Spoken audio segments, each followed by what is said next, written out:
Salut June, t'as la forme ou quoi? Ouais, super, et toi, Rudy? Bien sûr. Et toujours Turbo June.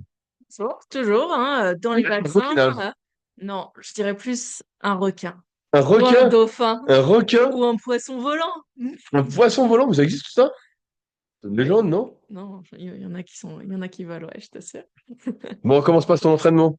Est-ce que tu fais toujours tes 2 séances de muscu par semaine? Ouais, je fais toujours mes 2 séances de muscu. Et alors? T'as pris de la masse? Non, pas trop, non. Non, non, bah, à 2 séances par semaine, je vois qu'il y a certaines personnes qui s'interrogent parfois sur est-ce qu'on peut maintenir. Moi, je pense que non. Quoi? Enfin, en tout cas, quand on passe de 5 séances à 2 séances de musculation par semaine, c'est très difficile de maintenir. Ou alors, peut-être, il faut avoir vraiment un très très bon niveau. Mais regarde, même toi, Bien quand sûr. t'es passé à 2, t'as perdu. Ensuite, t'es passé à 3. Je pense que 3, ça serait mieux. Mais là, actuellement, je peux pas. Je peux pas faire les 3. Alors, il y a que pendant les vacances, la période des vacances scolaires où j'ai pas la danse. Je peux arriver à caler 3 séances de musculation. Mais si j'ai la natation, le home trainer, la musculation et la danse, j'arrive pas. Et donc là, en plus, je cale pas mes séances de course à pied parce que, bah, comme tu sais, j'ai mes périostites qui m'embêtent encore. Donc là, je suis en pause de course à pied. Mais ouais, non, si on n'a pas un certain volume et une certaine fréquence d'entraînement, et d'ailleurs on va en parler, bah, enfin voilà, ça va pas, ça progresse pas, donc je regonfle pas vraiment. Je maintiens De la tout au force? plus. Je maintiens un peu de force, mais tu vois, enfin voilà, j'ai quand même régressé sur pas mal de choses. Ensuite, sur le dos, voilà, j'arrive quand même à maintenir un certain niveau sur mon rowing bûcheron. Les tractions, ça c'est quand même, Casser la gueule. bah ouais, ça s'est bien cassé la gueule. Voilà, ensuite, ouais, franchement, sur les jambes, ça s'est cassé la gueule aussi.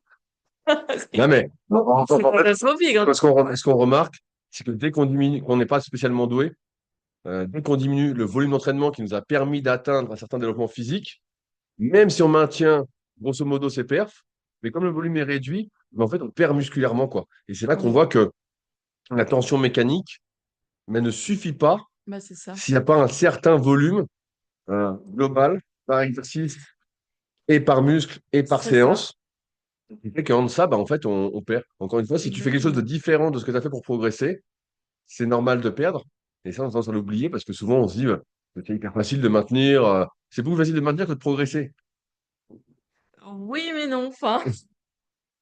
Ou alors, On garde une partie, mais cette partie est de moins en moins importante au fil du temps si le volume reste bas. ouais. Ensuite, je pense que ça dépend aussi des activités que tu fais à côté, forcément. Moi, je vois que je mets quand même pas mal d'énergie dans la natation. Euh, Bah, je progresse en natation. Pareil, je mets quand même pas mal d'énergie dans le vélo, je progresse en vélo. Donc, en fait, je pense que ça dépend tout simplement de tes priorités. Ça dépend de tes priorités, mais Après, pour ça. 2 séances par semaine, ça n'a pas de risque, quoi. Ouais, ah oui, oui, bah c'est sûr. En musculation, c'est clair. Mais bon, hein, écoute, hein, je vais pour l'instant continuer comme ça. Après, tu Et puis on va prépareras voir. l'été, tu feras le summer body. Ouais, comme d'habitude, quoi. Comme chaque été. Je pense que tu proposeras un programme sur ton site junelandry.com à ce sujet d'ailleurs. Oui, bah c'est le Avec vente d'un programme maillot de bain vraiment. exprès pour. Bah, faut voir le package. Le Bah, programme, la la, diète, la le maillot de totale, bain. la serviette de bain, Tout. et puis les vacances à Malibu. À On y Malibu. va tous ensemble et voilà. Et ça sera. Et tu t'appelleras Pamela, ce sera le programme Pamela. T'as des influenceurs qui font ça, ou des influenceurs, même des coachs qui font des retraites, tu sais, bah, Ah, c'est la mode, ça. ouais, ouais, et donc qui vendent un programme ou qui vendent un accompagnement, et ensuite il y a un séminaire au bord de la plage. Ça, les gens aiment bien. La fois, je regardais, je suis tombé sur un truc sur Insta. Je ne sais plus, le compte d'une fille. Et puis là, elle montre, elle dit merci à la vie, tout ça. Elle montrait des photos, tu sais, un carrousel. Une nappe, là. C'était, donc, nous qui habitons à Annecy, pour ceux qui sont jamais venus, mais en C'est le fait, paradis ici. franchement, c'est toujours comme ça. Et donc, ça nous semble tellement normal. Ouais, bah ensuite, voilà, chacun apprécie les petits trucs, hein, voilà. C'est vrai, c'est dans le C'est pas quotidien, donc c'est banalisé, vrai que mais non, non, franchement, chaque fois que tu ouvres les volets, que tu regardes dehors, que tu vois la montagne, le lac, genre, franchement, c'est une belle vie ici. C'est cool. alors, si vous nous découvrez aujourd'hui, on est sur le Super Physique Podcast. rattaché à superphysique-nutrition.fr, notre boutique de compléments alimentaires, qui est en train d'être refaite en bonne partie par Fabrice, le Fabrice. Certainement travaille activement sur la boutique. Parfois, il y a des gens dans les commentaires qui disent, mais Fabrice ne travaille pas, qu'est-ce qu'il fait? En fait, il travaille sur la boutique tout le temps. Mais vous vous en rendez pas compte. Et donc là, il a fait pas mal de choses sur superphysique-nutrition.fr, où on propose notre gamme de compléments alimentaires, surtout destinés à améliorer la santé. On a également l'application SP Training, qui a fait sa mise à jour avec le générateur de programmes, assez exceptionnel. Merci pour vos retours sous la dernière vidéo, dernier podcast avec Fabrice, où vous avez été unanime. C'est exceptionnel et c'est ce que j'avais expliqué pendant plus de 10 minutes. C'est vraiment énorme. Donc, merci à ceux qui laisseront en plus des commentaires sur les applications de podcast, que ce soit l'App Store ou c'est quoi, c'est le Play Store? Le Play Store Ouais. sur Android. Où on aime bien les 5 étoiles, un petit commentaire encourageant. Parlez-en autour de vous. Vous connaissez le projet. Et enfin, je voulais faire un petit point sur le CQP que j'organise à destination des futurs coachs qui se passe à la Villa Superphysique, là où je loge et là où vous pouvez venir passer quelques jours si vous cherchez un endroit où loger pour découvrir Annecy et les alentours, notamment ce paradis dont on parlait, et au Superphysique Gym, donc ma salle à proximité d'Annecy, qui va bientôt avoir un petit coup de neuf. Je vous ferai des photos à l'occasion qu'on aura tout bien fait. Je pense que durant le mois de février, j'arriverai à tout bien modifier. Bref, et donc ce CQP, c'est le dernier rassemblement. J'ai tout écrit dans mon article CQP IF Premium sur rudicoya.com. C'est le troisième rassemblement de 10 jours avant les examens. Les cours qui ont eu lieu pour l'instant sont assez exceptionnels. Sur ce troisième rassemblement, on a eu Romain Cacciavenda de Labo RMP, mais pas que, qui est vraiment un monstre en préparation physique, hein, qui est l'un des tout meilleurs pour moi. Abonnez-vous à son compte, vous allez vous. On a Flora de Fine Sport qui donne tous les cours sur, on va dire, le marketing, la communication. Euh, on va avoir prochainement, donc là, avant la fin, Thomas de Training Therapy, donc sur comment les bases de la rééducation réathlétisation, donc avec des exemples concrets sur les principales articulations. Euh, il y aura une petite surprise pour l'instant, c'est pas encore confirmé, donc j'en parle pas. Et puis j'interviens sur les 2 derniers jours sur les sujets d'examen, pour que les élèves soient les meilleurs Trop coachs. Voilà, donc je pense qu'on a vraiment fait une belle promo. On arrive au bout. J'en parle parce que je suis déjà complet pour la session qui va démarrer en mars. Par contre, je commence à prendre les inscriptions pour septembre. J'ai déjà 7 à 8 inscrits pour septembre, sachant que je ne voudrais pas dépasser 15, allez, 16, 17 maxi. Donc, s'il y en a qui sont intéressés, n'hésite pas à m'écrire via mon site rudicoya.com afin d'en discuter plus amplement, savoir si l'information peut vous convenir ou pas, sachant que c'est un niveau quand même assez avancé que j'essaye de faire. C'est vraiment un CQP premium. Et donc, dans ces podcasts, on répond aux questions qui sont posées sur les forums super physiques. Euh, on avait dit la dernière fois qu'on répondrait à la question de poumon. à fait. Donc, On n'avait pas tu l'as répondu. appelé gros poumon avant le C'est pas, podcast. c'est pas gros poumon? Non, c'est juste poumon. Donc, on l'appellera gros poumon. Gros poumon, c'est bien, ça fait Et sinon, il y concis. avait une question sur le volume d'entraînement à laquelle on n'avait pas eu le temps de répondre la dernière fois, qui était hyper intéressante. Et donc, justement, je vais partager l'écran et vous la lire. Donc, j'ai changé d'ordi, donc je pense que l'écriture est un peu plus grosse. Sinon, je ne sais pas comment. Ah merde, elle n'est pas plus grosse. Et je ne sais pas comment la grossir. Ah Ah, bah si, ouais. j'arrive. Incroyable. Vous avez vu ça? Je viens de trouver en Quel direct. Je professionnel. viens de trouver en direct. Donc, tu vois, c'est poumon. Ah ouais. Moi, j'aime bien le gros poumon. Oui, gros poumon. Bonjour SP, ça fait longtemps que je ne suis pas revenu sur les forums. J'aimerais discuter d'un sujet d'entraînement avancé. Lui a déjà mentionné l'importance du volume par muscle et par séance. Pour lui, le volume total par muscle est important, mais également le volume total par muscle dans une même séance. C'est ça, je suis Oui. d'accord. Je voudrais ouvrir ce débat, car après avoir expérimenté beaucoup de formats d'entraînement, j'en arrive personnellement à des conclusions assez différentes. Pour moi, on compte son volume total par muscle par semaine, mais il est plus intéressant de diviser ce volume en plusieurs séances. Je vais prendre l'exemple le plus marquant dans mon cas. Si je force réellement sur un exercice de type développé couché en début de séance, les performances de l'exercice suivant, type développé incliné, sont fortement impactées par mon premier exercice. La différence est énorme, mais au final, c'est comme si je faisais cet exercice pour rien. Cela va pourtant dans le sens de ce que disait Rudy par rapport à la notion de perte tolérable. Ça, c'est écrit dans le tome 3 de la méthode superphysique pour ceux qui l'ont et qui est disponible sur rudicoya.com. Pour moi, la perte de force tolérable sur les pectoraux est atteinte après seulement 4 séries d'un exercice. Je vais avoir beaucoup plus d'intérêt à placer mon développé incliné dans une autre séance afin de pouvoir réellement forcer sur cet exercice. En contre, j'ai remarqué que je pouvais placer un autre exercice de pectoraux après 2 à 3 exercices de dos sans impacter significativement mes performances sur celui-ci. J'en viens donc à la conclusion qu'il vaut mieux éviter de faire un gros volume sur un muscle en une séance mais qu'il est préférable de diviser ce volume en plusieurs séances, quitte à regrouper dans la même séance des groupes musculaires qu'on ne travaille classiquement pas ensemble. J'ai aussi remarqué que le nombre d'exercices optimal par muscle diffère selon le groupe musculaire. Par exemple, je peux enchaîner 2, voire 3 exercices de dos sans impacter significativement mes performances, alors que, alors que pour les pectoraux, pardon, je me suis cramé après un exercice. Le seul point négatif que je vois avec cette approche, c'est que ça peut affecter la récupération au niveau d'une articulation. Là, on la sollicite plus souvent et avec plus de tension. La congestion est également impactée, mais comme la tension mécanique reste le facteur prioritaire, je trouve qu'on y gagne au change. Je conviens donc à avoir des séances haut du corps de ce type, j'ai les bras en point fort et le dos en point faible, dos 2-3 exercices, pectoraux un exercice, épaules un exercice, bras un exercice. Voilà mes constatations personnelles. Trouvez-vous qu'un volume considérable par muscle par séance est nécessaire? Quels sont les arguments en faveur de cela?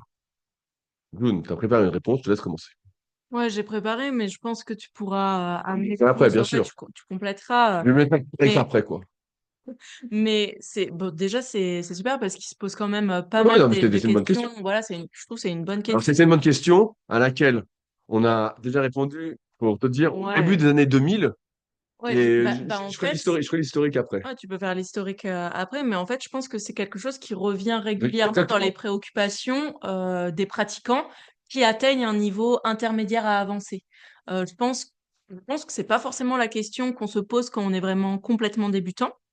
Mais voilà, cette question, du volume, de la fréquence, bah, c'est quelque chose qui vient aussi avec, les considérations sur l'hyperfréquence, sur le split, sur la répartition, d'entraînement, sur, passer en push-pull ou en upper-lower, en full body et cetera. Sachant que, bah, selon Superphysique, on est plutôt à commencer en débutant sur un full body, après, passer sur plutôt un half body et puis après, plutôt un split. En tout cas, enfin voilà, quand on regarde sur le forum, c'est à peu près ça. Maintenant, voilà, par rapport à ces considérations, hem, effectivement, il y a une perte de force qui se fait au fur et à mesure de la séance. Ça, c'est obligatoire parce que, heu, disons que si on met énormément de nerveux dans notre premier exercice, de nerveux et de force, musculaire et ben, au fur et à mesure des exercices, si on reste sur le même groupe musculaire, même si, bah, on aura des patterns légèrement différents, bah, forcément, on aura ce que tu appelles la perte tolérable, effectivement, au fur et à mesure. Maintenant, ce qu'il faut aussi se poser comme question, c'est: est-ce qu'on recherche vraiment à être performant ou est-ce qu'on recherche à accumuler du volume? Parce que Et de la et fatigue. de la fatigue sur nos muscles, parce que on ne peut pas se reposer uniquement sur la tension mécanique. On veut aussi avoir le stress métabolique, on veut aussi avoir le stress hormonal. Donc ça va être induit justement par l'accumulation des exercices, des répétitions, alors que si on se repose uniquement sur l'augmentation de la charge sur un seul exercice ou 2 exercices tout au plus, on va être un petit peu limité là-dessus. Sur les autres facteurs, stressants qui sont censés justement, nous faire progresser. Donc il y a ça. On sait que le ce qui est le plus important, c'est pas la fréquence, c'est le volume total. Donc que ce soit, que ce soit sur la semaine, que ce soit sur une séance, c'est le volume total. Donc qu'on répartisse la fréquence sur toute la semaine ou pas, ce qui reste le plus important, c'est le volume. Mais voilà, comme on a dit, il faudrait quand même, heu, pas seulement un stress mécanique, mais aussi un stress, physiologique, stress, métabolique et il y a autre chose avec le fait de splitter et d'avoir une fréquence plus élevée, heu, il va avoir des facteurs nerveux qui vont rentrer en jeu. Donc plus tu vas progresser, plus tu vas mettre lourd, mais tu vas aussi mettre plus de stress sur tes articulations. Tu vas aussi, avoir une demande du système nerveux, bah, plus accrue. Donc est-ce que tu vas pouvoir récupérer suffisamment entre tes séances? Est-ce que tu vas pouvoir récupérer suffisamment entre tes séances? Est-ce que aussi tes articulations, tes tissus conjonctifs, donc pas seulement musculaires, hein, enfin voilà, musculaires, mais aussi tendineux, les articulations, est-ce que tu vas pouvoir récupérer suffisamment pour demander, bah, de même, d'avoir un fort, une forte progression sur tous tes exercices, sur toutes tes séances? Moi, je pense que sur le long terme, ça peut poser, problématique d'avoir cette hyper enfin, ça peut poser, problème d'avoir cette hyperfréquence, surtout quand on a une demande, heu, assez forte sur le système nerveux. Maintenant, il a l'air d'être quand même relativement, avancé dans son background de musculation, dans son activité, je pense qu'à partir d'un certain stade, il faut aussi savoir personnaliser. Il faut personnaliser, il faut tester des choses, il faut pas avoir peur de tester certaines choses. Peut-être qu'effectivement, sur le moment, c'est ce qui lui convient le plus. Est-ce que ça sera pérenne? Est-ce que ça sera durable sur le long terme? Sur le long terme, c'est pas si sûr. Et, et oui, ouais, voilà. Donc, je pense que c'est une affaire aussi de test et puis peut-être de cycle de progression au sein de sa propre séance. Donc, il a parlé d'une chute de force hein, après le premier exercice. Peut-être qu'il force trop sur deux exercices d'affilée. Peut-être qu'il faudrait placer, bah, effectivement, voilà, un exercice sur le même groupe musculaire mais peut-être avec un rep range différent et peut-être aussi bah, bien veiller à ce que son premier exercice, s'il est en fin de cycle de progression, bah, son deuxième exercice, il soit plutôt en début de cycle. Voilà, pour les petites pistes à explorer par rapport à son sujet. Ouais, je développe tout le reste. Ouais, Alors, au début des années 2000, euh, les forums s'appelaient Smart Weight Training, donc c'était l'ancêtre de Superphysique. Et il y avait deux forums. Il y avait le forum Power Attitude, qui était le forum de Nico, Nico Vodo, s'il nous écoute, Nico, bien le bonjour. Et, euh, et lui, il était très orienté split, euh, un peu comme on dit aujourd'hui sur Superphysique. Et de l'autre côté, sur Smart, on était tous une bande un peu d'intello à réfléchir sur l'entraînement et à faire un peu les mêmes consultations que toi, Poumon, à savoir, bah, ça sert à rien de faire un deuxième exercice si c'est pour mettre moins lourd que si on le faisait en premier. Et certains poussaient le bouchon encore un peu plus loin en disant, ça sert à quoi de faire trois séries si après une série à fond, tu peux pas la faire mieux, tu peux faire que moins bien. ouais, donc, Et donc, c'était un peu la mode c'est une opposition entre deux forums. Euh, et sur Smart Weight Training, donc les gars s'entraînaient un peu à la mode, ce qu'on appelait la mode hard gainer. Et la théorie de l'époque, qui datait des années 80-90, il y avait moins les photos qui étaient développées qu'aujourd'hui, moins les vidéos, c'était très compliqué de mettre ça.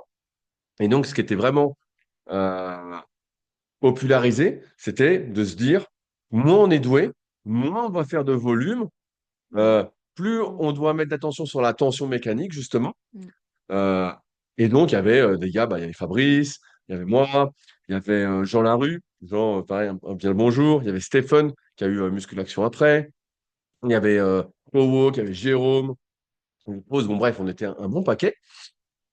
Et je te laisse il y avait Amaury, il y avait Bruno, bon bref, il y en avait vraiment une tonne. Et je te laisse deviner, Poumon, les... la différence de physique qui existait entre Power Attitude et Smart, ouais. elle était monstrueuse. Et, euh, et en fait, ça a remis un peu en cause bah, tout le comportement. Parce que nous, on réfléchissait, on disait, non, mais regarde, d'un point de vue nerveux, d'un point de vue ceci, on sait que c'est ça, c'est ça. Et les choses se sont vraiment éclaircies quand j'ai été en salle, où en fait, je voyais des gars s'entraîner qui étaient naturels, hein, avec des programmes qui ressemblaient justement à ce qu'on voyait sur Power Attitude.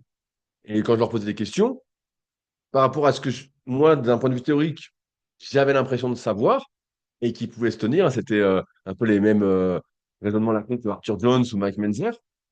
C'était, il faut qu'une seule balle pour tuer un éléphant, ou une fois que tu as appuyé sur le bouton de la lumière, bah, la lumière est allumée, il n'y a pas besoin Une de balle continuer. perdue, C'était des trucs comme ça.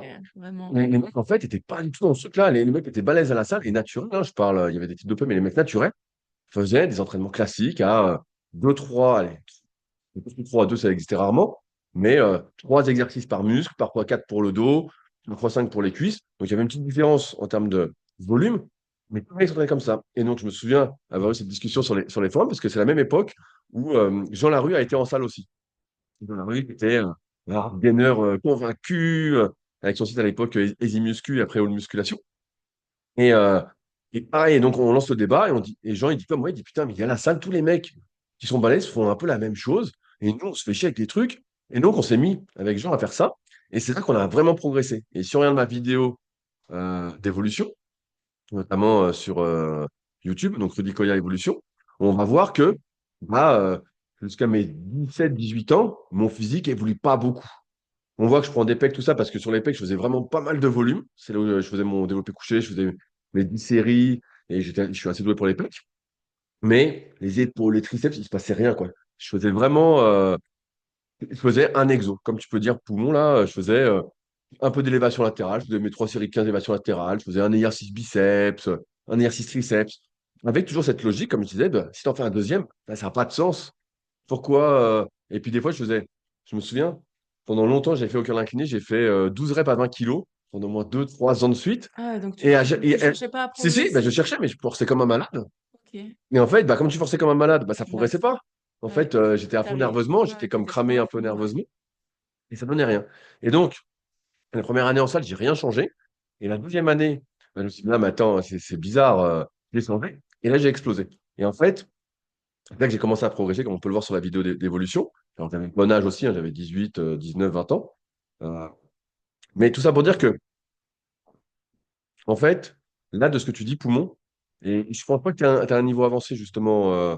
Je pense tu as un niveau un peu entre deux et tu es plutôt à te poser des questions. C'est pourquoi tu progresses pas très vite, pourquoi c'est long, tout ça. Et ce qui est normal, c'est que, comme l'a dit June, en fait, l'entraînement, c'est pas que la tension mécanique. C'est pas un stress mécanique. C'est un stress métabolique. C'est quand je fais un certain volume d'entraînement et par exemple que j'ai de la brûlure dans les muscles, ça va sécréter de l'AGH. L'AGH, pas de manière générale, mais locale. Quand je vais congestionner, ça va générer des facteurs de mécanotransduction dans tes muscles. Ça va étirer les parois. Il y avait des théories comme ça sur l'entraînement, sur l'étirement des fascias. Donc, c'est un débat. Je crois que j'ai fait un article là-dessus. Je ne sais plus comment j'ai appelé ça sur mon site rudicoya.com, mais j'ai un article référence. Pardon, si vous tapez Rudicoya fascia sur mon site, sur Google, vous en arrivez dessus. Mais moins tu es doué, en fait, et contrairement à ce qu'on pensait au début des années 2000, c'est plus tu dois faire un volume d'entraînement important par muscle par séance. Et je me souviens de Alan, peut-être, qui est un qui est podcast ici, et tous les gars qui étaient sur la formation super physique, donc sur méthode SP.rudicoya.com, qui est toujours d'actualité, sur quoi il y a toutes mes formations et plein d'autres qui ne sont pas encore sorties et que je sortirai peut-être jamais. Euh, on avait fait plein de tests et on s'est tous rendu compte que moins on était doué, plus il fallait en faire. Et Alan, justement, je me souviens, il faisait plein, plein, plein de volumes.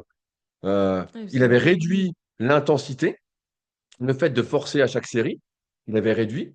Parce que pareil, dans ce truc-là, c'est moins t'en fais, plus tu forces, donc plus le stress est important, plus tu vas progresser. C'est un peu le truc à la Mike Menzer et à l'Arthur Jones, en Ardennais. En fait, on s'est rendu compte que pas du tout. En fait, mieux valait, c'est ça? Ouais, Ah oui. mieux valait, ouais. Mieux valait forcer moins et pouvoir faire plus de volume pour, comme l'a dit June, cumuler de la Ouais. fatigue. Parce qu'en fait, ce qui compte, c'est d'accumuler une certaine fatigue qui va devoir être de plus en plus importante à mesure que tu progresses, euh, tout en n'étant pas trop importante, pour pouvoir déclencher d'adaptation, et tu vas pouvoir récupérer et continuer à progresser. Là, ce qui est presque sûr, poumon, C'est que s'il cherche toujours à forcer trop, c'est sûr que là, avec un exercice pour les pecs, à 3, 4 séries, je suis presque convaincu d'avance, tu ne vas pas prendre de pecs. En faisant qu'un seul exercice d'épaule, là, tu ne vas pas ah ouais, prendre c'est d'épaule. compliqué, ouais. Tu vas pas prendre d'épaule. En faisant, là, tu fais deux exercices de dos, peut-être trois. Et pourquoi tu n'arrives pas à ne faire qu'un seul exercice pour le dos et t'en fais qu'un seul pour les pecs parce qu'après, tu es cramé? Pour plusieurs raisons. La première, c'est sans doute que l'exercice que tu fais pour les pecs, c'est pas un bon exercice pour toi par rapport à ta morphoanatomie. Sans doute que il t'étire trop, tu as une position où tu dois générer beaucoup trop de force. Donc peut-être que tu fais du coucher ou d'incliné, je crois que tu parlais de ça. Sans doute que tu es dans une position où tu es trop étiré, comme j'en parle dans ma formation super analyse, que c'est les cours que je donne aux coachs et aux futurs coachs.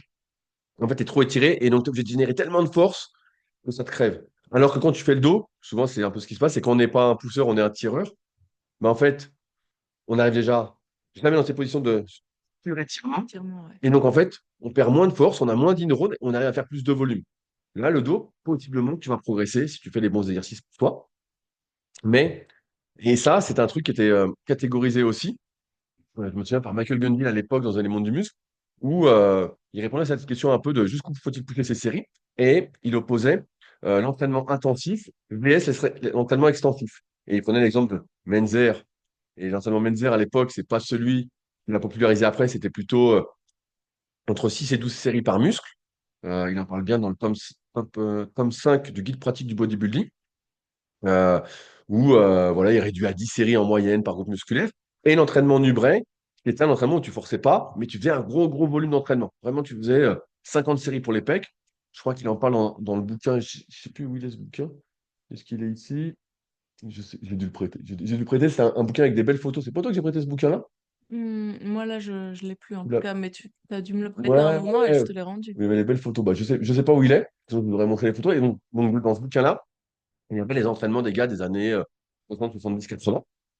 Et donc, chacun avait un volume entre, on va dire, 10 séries par muscle et puis 50 séries à l'opposé. Et donc, le 10 séries était considéré comme intensif et le 50 séries et plus comme extensif. Et donc, la conclusion de Jérôme à l'époque, c'était que en fonction de ses capacités nerveuses et puis de ses articulations, comme a dit Jules aussi, comment vous êtes capable de récupérer d'un point de vue articulaire, qu'est-ce qui est le plus traumatisant? Bon, pour la plupart des gens, je peux vous le dire, c'est les poids. Et vous avez intérêt à vous entraîner de manière plus ou moins intense. Vous n'avez pas forcément intérêt à forcer le plus possible, parce que c'est pas ce qui va vous générer le plus d'adaptation. Peut-être que vous allez aller trop loin dans la fatigue, et c'est ce qui se passe pour la plupart qui n'ont pas d'antécédents sportifs, qui n'ont pas commencé tôt le sport, c'est le cas de plus en plus d'individus. Euh, et non, ils ont plus intérêt à aller vers de l'extensif. Et c'était le cas de beaucoup de gars qui étaient sur la formation super physique au moment où je l'ai lancé. Je me souviens où les gars avaient vraiment monté le volume et s'est rendu compte que, ah ouais, putain, là, ça, quand ils mangeaient, ça allait dans les muscles. Ils se voyaient gonfler, gonfler, et ça marchait bien. Et donc, j'en viens toujours à ce truc-là, c'est que, et encore une fois, c'est pas moi qui fais les règles et je cherche pas à convaincre ou quoi, hein, on partage qu'une expérience. Parce que des fois, je vois des gars qui disent, il veut vendre sa soupe ou, moi, vous faites ce que vous voulez, voilà. Ensuite, c'est comme on dit, faut tester, hein, Faut mais tester, mais toutes ces histoires de l'entraînement upper, lower, forcément, tu fais un lower, ça peut le faire, mais upper, où tu fais tout le haut du corps en même temps, c'est compliqué, hein. c'est pas que c'est compliqué, c'est qu'au bout d'un moment, tous les gens qui ont un très bon niveau naturel ou qui ont atteint un très bon niveau naturel ont fait un split avec un volume autour d'une dizaine de séries, je mets ça comme ça, d'une dizaine de séries par groupe musculaire, avec 2, 3, 4 exercices par groupe musculaire, en forçant plus ou moins. Souvent, on en a parlé, RPE 8 en moyenne, plus ou moins 1, 2. Voilà. Et ça leur a amené un gros volume musculaire. Et encore une fois, on a eu ces débats, je crois que c'était 2003, je crois que j'étais en salle en 2003, où quand Jean, il a été en salle tout comme moi, on a vu les gars, on s'est dit, mais c'est bizarre, ils sont tous balèzes. Et quand on leur parle de Hardy Energy, les mecs rigolent. Les mecs rigolaient. Et quand on s'est mis à faire ça, t'as fait, t'as mal vu. Ouais, je me suis dit, C'est pas grave, c'est pas grave, ça va bien se passer. Et quand nous, on s'est mis à faire ça, on a vraiment progressé. Et c'est pour ça que je dis souvent d'expérience, avoir coaché des milliers de personnes via mon site, c'est que moins on est doué, plus le volume doit être important pour progresser. Et certains pourront parler de junk volume, mais en fait, encore une fois, il y a le stress mécanique, mais c'est pas plus important que le stress métabolique. C'est aussi important. Et j'ai même envie de dire que moins on est doué, plus le stress métabolique est important, contrairement au stress mécanique. On a tous ces exceptions en tête de personnes, la fois on m'a cité, on me dit, ah, regarde, il y a un tel, il fait que du poids de corps, t'as vu comme il est balèze. Si le poids de corps donnait un super physique, pour tous, comme pour certains ça peut le faire, non, on le saurait. on serait à On le l'aise. saurait. La plupart des gens qui font du poids du corps, du poids du corps sans poids, euh, vont se faire mal. Ils vont se faire mal parce qu'ils ne sont pas adaptés d'un point de vue morpho-anatomique. Ils vont être surétirés au dips, ils vont être surétirés aux tractions, ils vont être surétirés quand ils font des pompes, ils vont être surétirés dans tous les sens. Et d'autre part, le manque de possibilité de faire des exercices pour le même groupe musculaire et l'impossibilité de vraiment charger ou alors sur un seul angle va limiter leur développement musculaire. Et c'est pour ça que on prend toujours l'exemple sur les exceptions. Bah ouais, il y a plein de choses qui marchent, hein. Moi, j'ai déjà vu des gars, ils font qu'un seul exercice pec. Ça marche hyper Et puis, bien. je connais même des gars qui font pas les bras. Des gars, on les regarde, ils ont pas de tronc et puis ils ont que des bras. Ils ont que des bras. Et alors, ils font que les pecs et le dos. Donc, ils ont l'impression en tout cas, de faire que les pecs et le dos vu le choix d'exercice. Mais pas du tout. Ils ont un programme qui est pas du tout adapté à leur morphoanatomie. Mais tout ça pour dire que en fait, il y a des débats qu'on a déjà eus des centaines de fois et l'expérience montre que, en fait, euh, là, sans doute, comme j'ai dit, Poumon, ton exercice pour les pecs est sans doute mal choisi. Peut-être que tu veux trop forcer.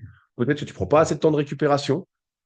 Et peut-être aussi que là, aujourd'hui, à ton niveau, comme j'en ai parlé il y a plus de 10 ans, ma première formation en ligne, c'était super pectoraux, donc que j'avais actualisé depuis sur mon site. Euh, et tu peux faire un seul développé, mais après, rien t'empêche de faire deux exercices d'isolation. Là, tu es dans le truc de développer couché, développer incliné. Mais pourquoi pas développer décliné, peut-être. Puis un développé machine en unilatéral. Puis un écarté à la machine, plus ou moins. haut en fonction de ta morpho et de comment tes épaules sont étirées par rapport au pec. Tu vois, là, ça a déjà plus de gueule. Mais c'est sûr que si tu fais des trucs dans lesquels tu es à chaque fois super étiré, bah ouais, nerveusement en plus. Romain en parlait là, Cachabenda, aux élèves en CQP, c'est qu'il y a un moment, quand tu es trop étiré et que tu n'es vraiment pas dans ta zone de force, ton système nerveux va se bloquer et en plus, ça va te raidir, tu vois. Ça va t'empêcher d'y aller et ça va bloquer, en gros, ça va t'inhiber au lieu de te désinhiber, qui est le but de l'entraînement. Et donc, ça va t'empêcher de progresser.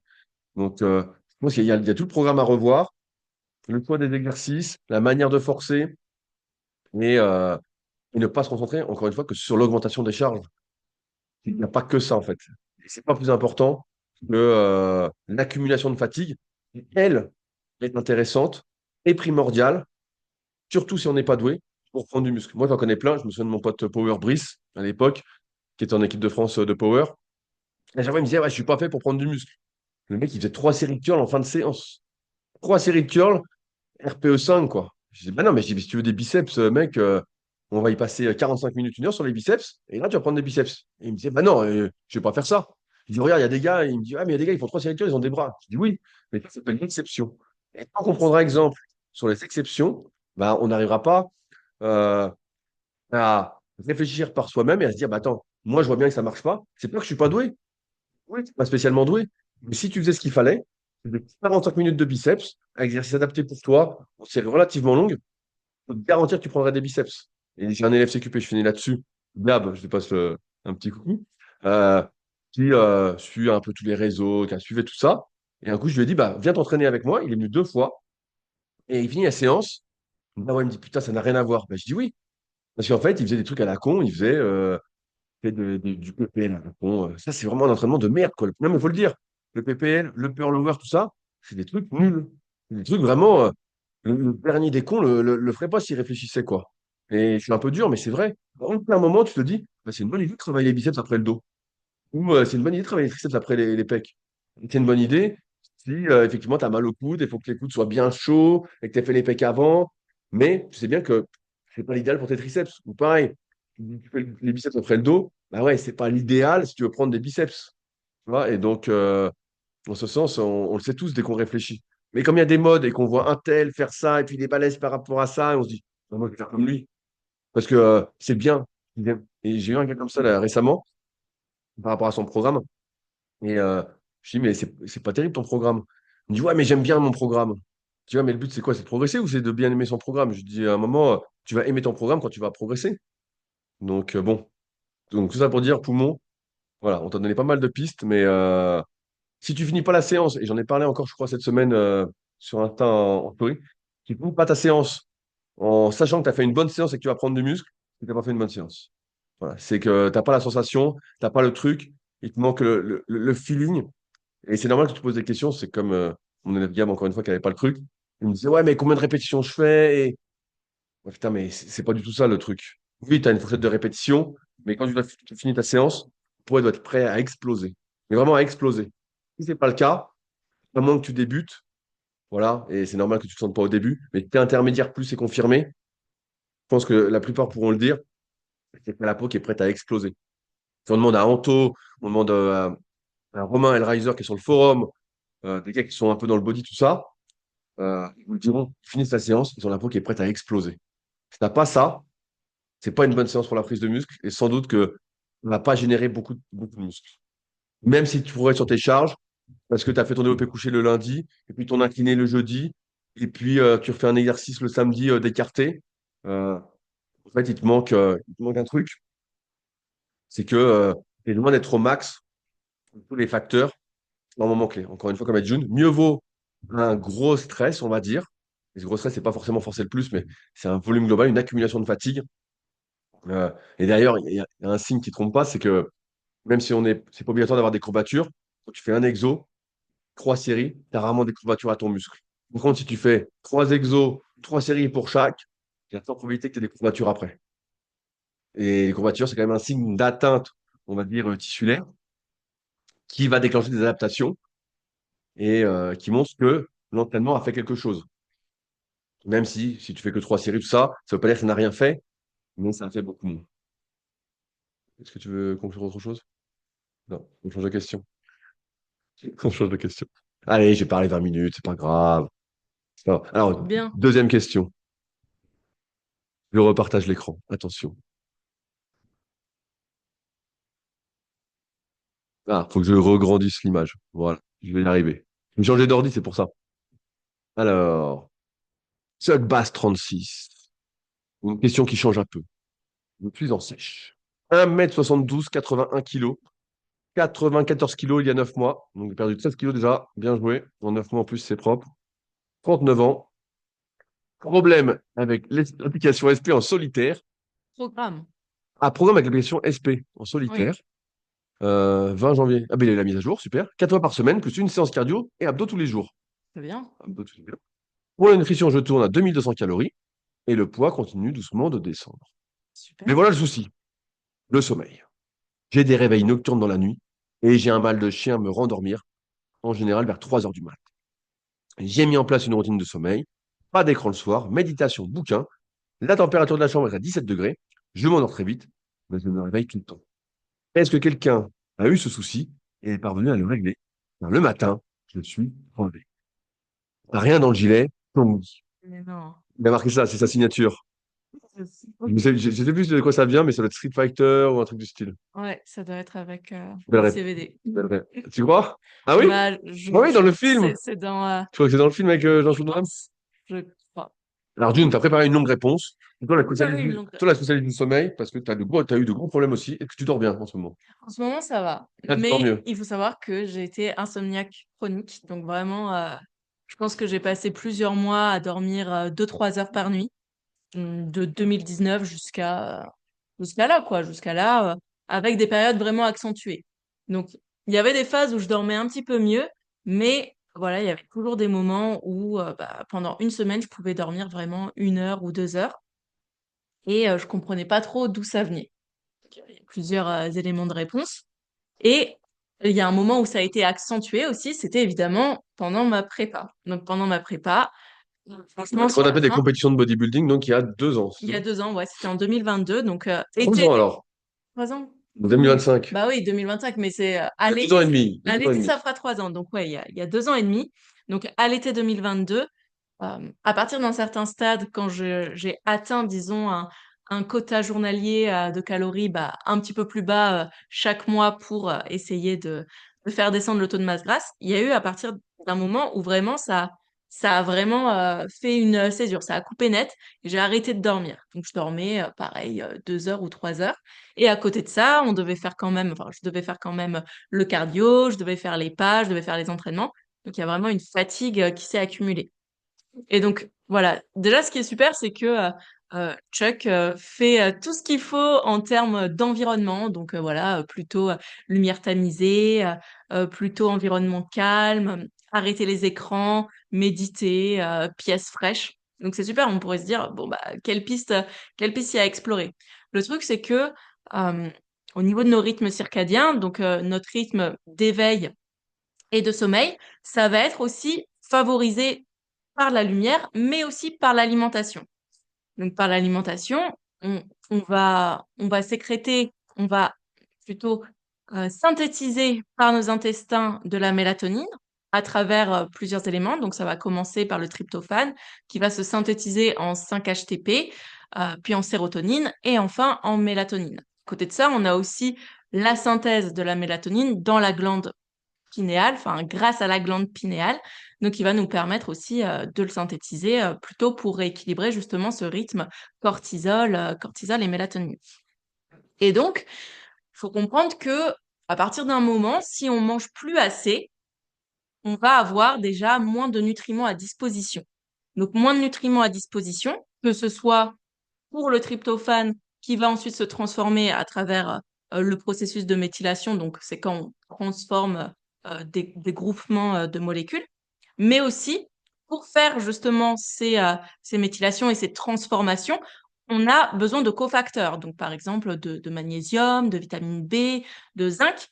Et si on n'a plus assez d'aliments, de nutriments à disposition, bah, c'est là que ça va coincer un petit peu. Ça va coincer un peu, donc on va moins bien synthétiser ces différentes hormones et neurohormones et neurotransmetteurs.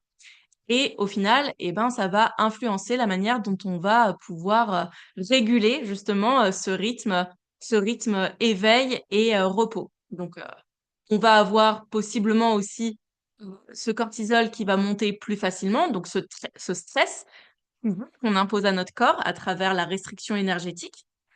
Et par rapport à ça, eh ben, on va avoir ces hormones qui sont la gréline et la leptine, donc l'hormone de la satiété et l'hormone de la faim, hein, qui vont s'épuiser et moins bien se réguler au fur et à mesure que notre taux de masse grasse descend. Donc, plus notre taux de masse grasse descend, et plus nos réserves de leptine, en fait, vont s'épuiser aussi au fur et à mesure parce qu'elles sont aussi conservées dans les adipocytes. Donc, Mais est-ce qu'il y a un taux de gras auquel il ne faut pas descendre et on génère plus du tout de leptine? j'aimerais dire que, enfin, je pense que tu le sais aussi, vu que tu as fait des sèches aussi, je pense que tu as dû le voir Oui, sur non, tes mais élèves.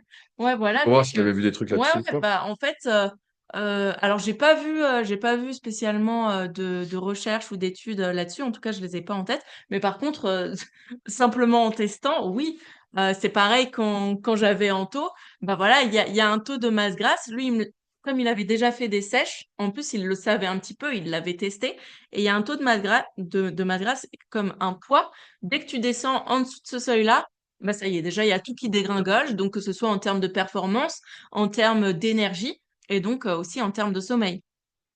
Et euh, donc voilà, tout ce stress qui est en fait créé à partir de la restriction énergétique, ça va avoir une influence non seulement sur nos états quotidiens, euh, sur, euh, sur notre sommeil, et en fait, c'est un peu un cercle vicieux parce qu'on va moins bien dormir. Et donc, en fait, On est encore plus fatigué, on est encore plus fatigué. on est Et encore donc, plus énervé, et on est on va encore être, plus faim. et exactement, et on va avoir plus faim, et tous nos signaux, en fait, ils vont être amplifiés. Donc, on va avoir Bon, davantage j'arrête le régime. d'appétence. Bah, C'est pas la solution que tu nous proposes? non, non, c'est pas la solution que je propose. Mais en tout cas, c'est quelque chose à avoir en tête. C'est quelque chose à avoir en tête parce que là, est-ce qu'il a précisé en combien de mois? 9 mois? 6 mois? En 9 mois, il a perdu 13 kilos. 9 mois, c'est une longue perte de poids. Je pense qu'on en avait parlé la dernière fois, Tout à mais fait. pour moi, les pertes de poids, ça doit être aussi des cycles. En fait, tu peux pas demander à ton corps euh, d'être en constant déficit énergétique. Au bout d'un moment, le corps, il a besoin d'homéostasie, il a besoin de s'adapter. S'il est en constante perte, bah, on est en état catabolique. On est en état catabolique. Et au bout d'un moment, bah, le corps, il va se dire, merde, en fait, enfin, quand est-ce que je peux me maintenir? C'est pas comme ça qu'il va le formuler, mais en tout cas, c'est comme ça qu'on va le ressentir. Donc, il y a plusieurs possibilités. Je pense qu'il pourrait soit tester de faire quelques jours, voire une semaine à maintenance. Il recalcule sa maintenance par rapport à son nouveau poids, par rapport à son âge, à sa taille, à sa dépense énergétique, etc., etc. Il teste une semaine de maintenance et il voit est-ce que le poids monte, est-ce que le poids descend encore. Parce qu'il est possible, en fait, qu'en raison de la grande restriction énergétique qui a été créée sur plusieurs mois, eh ben, le poids continue, en fait, de descendre, même s'il est à maintenance. Le poids peut-être va se stabiliser et dans ce cas-là, peut-être aussi que il va être dans un état davantage propice justement à l'endormissement via l'apport euh, d'une énergie plus stable et davantage de ressources en termes de densité énergétique pour justement créer la mélatonine à travers les différents cofacteurs qu'il aura davantage dans son alimentation. Ensuite, il y a aussi peut-être s'intéresser justement à tous les cofacteurs. Donc, je ne sais pas s'il prend des compléments alimentaires, mais il y a des choses très simples. Donc là, on n'est pas dans les choses compliquées, hein. On est vraiment dans le magnésium, dans le zinc, les vitamines B. D'ailleurs, il y a un complément qui était assez populaire pendant un moment, qui était le ZMB. Voilà, bah, qui est Donc, toujours assez populaire, j'ai l'impression. voilà. Avant, ça s'appelait le ZMA, tu te souviens quand ça s'appelait le Oui, ZMA? ouais, bah c'est ça. Et maintenant, bah, Le c'est le ZMB. ZMB. Voilà, c'est ça. Et donc voilà, ça, c'est les compléments vraiment très simples. Enfin, s'il voit qu'il n'y a pas d'amélioration vis-à-vis euh, justement du fait d'être resté à maintenance pendant quelque temps, d'avoir les compléments de base, on peut s'intéresser à des compléments alimentaires plus spécifiques. Mais là, en fait, il y a quand même des contre-indications. Donc voilà, il y a certaines plantes, il y a de la phytothérapie. Voilà, c'est pas de la valériane ou de la camomille hein, dont je parle, c'est plus bah, carrément prendre. Des hallucinogènes? Ouais, voilà, c'est ça. Ça marche bien. Moi, j'avais pris du CBD. J'avais pris du CBD, Ça t'avait aidé ou pas? ça m'avait vachement aidé, mais j'avais pris le CBD directement dosé à 30%. Ah ouais! Bah là, t'étais pauvre aussi. Non, mais bien, mais t'étais ruiné. C'était pas grave, j'avais tellement besoin de dormir, mais en fait, tout au début de ma sèche, ça me l'avait fait aussi. Donc, j'ai commencé ma sèche et directement, en fait, j'ai eu les troubles Tu du t'es fait des sommeil. gros joints après et voilà. Non, ça, j'ai arrêté. Ça fait longtemps. Donc, j'avais eu ces troubles du sommeil dès le début. J'avais pris le CBD. Après, j'avais arrêté. Et les troubles du sommeil sont revenus vraiment en fin de sèche. Mais là, bah, je mangeais plus rien. Donc, quand tu manges plus rien, tu n'as aucune ressource. Et forcément, ton corps, il est en état d'alerte constant. Il est en état d'alerte.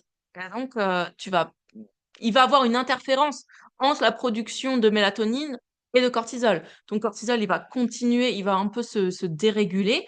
Et ça ne peut pas laisser place à la mélatonine qui, normalement, est censée augmenter en fin de journée au fur et à mesure que que le cortisol chute. Donc voilà pour les différentes pistes à explorer.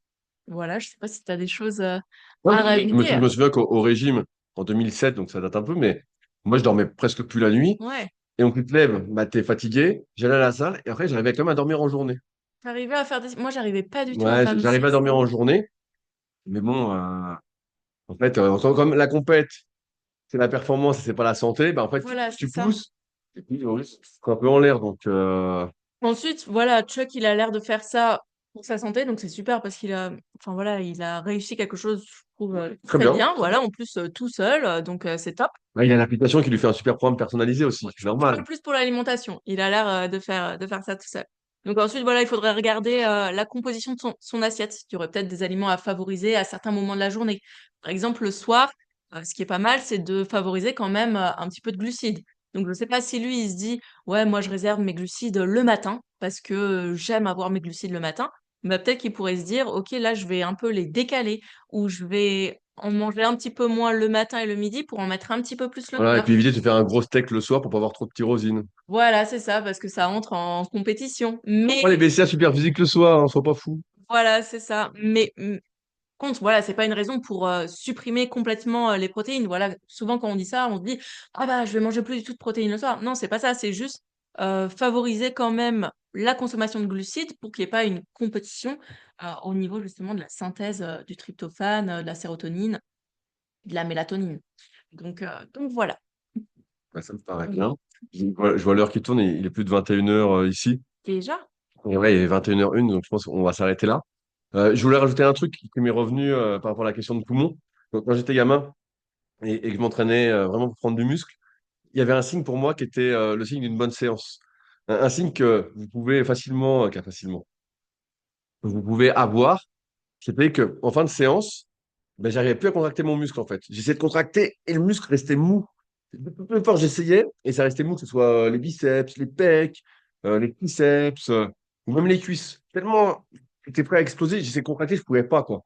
Et pour moi, c'était un signe que j'avais épuisé entre guillemets mes capacités de Réserve contraction du moment. glycolique. Et j'avais généré suffisamment d'accumulation de fatigue et ça allait générer de la croissance. Et donc, c'était l'époque quand j'étais gamin, je devais avoir je sais pas, 16, 17, 18 ans. Et quand j'arrivais à ça, je voyais que comme je prenais mes mensurations presque tous les mois, bah, quand j'y arrivais, je voyais que je grossissais, quoi. Et c'était un bon signe, ça. Et c'est vrai que si tu finis une séance, et puis tes muscles sont un peu comme neufs, mais c'est juste que nerveusement, bah voilà, comme tu disais, tu n'arrives pas à mettre suffisamment lourd à l'exercice suivant. Parce qu'encore une fois, je pense qu'il est mal choisi. Ils sont mal adaptés, les amplitudes, les exercices, tout ça. Mais en fait, c'est loin d'avoir cette sensation de mon muscle est fatigué et il va grossir. Et je me souviens très bien de ça. Souvent pour les biceps et les pecs, ça me le faisait. Et le plus dur, c'était pour le grand dorsal. Ça, j'ai vraiment mis du temps.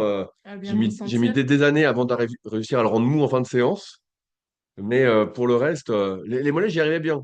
Mais les mollets, c'est l'exception vu que ça dépend vraiment de la taille de l'os au départ. Et donc, si tu as des chevilles fines, de toute façon, tu n'auras jamais des gros mollets. Ils peuvent être plus gros, mais ils seront jamais vraiment très, très gros. Alors que pour le reste, ça marchait bien, quoi. Moi, je me rappelle que quand tu me coachais, sur le haut du corps, j'avais quand même un peu cette sensation. Déjà, j'avais cette sensation d'être énorme en fin de séance. Je me rappelle quand je C'était faisais énorme. Bah, franchement, sur le haut du corps, j'étais bien. Simone? Ouais, ouais, non, mais j'étais bien. Ensuite, voilà, sur les jambes, ça manquait un peu. Mais en tout cas, sur le haut du corps, c'est vrai que je Et, me et rappelle les, quand et je les- faisais et des les jambes, tu vois, triceps, pour rappel, ce que tu as dû faire pour prendre des cuisses, tu as dû bah, faire 3 séances par j'ai dû semaine faire 3 avec un séances volume et un de volume dingue. de malade. Voilà, donc Donc, ça qu'est-ce qui répond à s'est- certaines questions, mais exactement. ouais, Tu c'est vois? vraiment, Donc j'avais là, un il y avait volume de tout. Tu taré, étais quoi. obligé de tout faire pour un point Et faible. voilà, pour rappel, je n'étais pas douée et enfin, je le suis Ouais, toujours pas.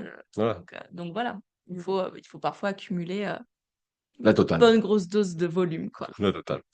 Sur ce, et bon, on arrive donc au bout de l'épisode. On espère que vous aurez appris quelques petits trucs et astuces et que ça vous donnera des pistes de réflexion pour mieux vous entraîner.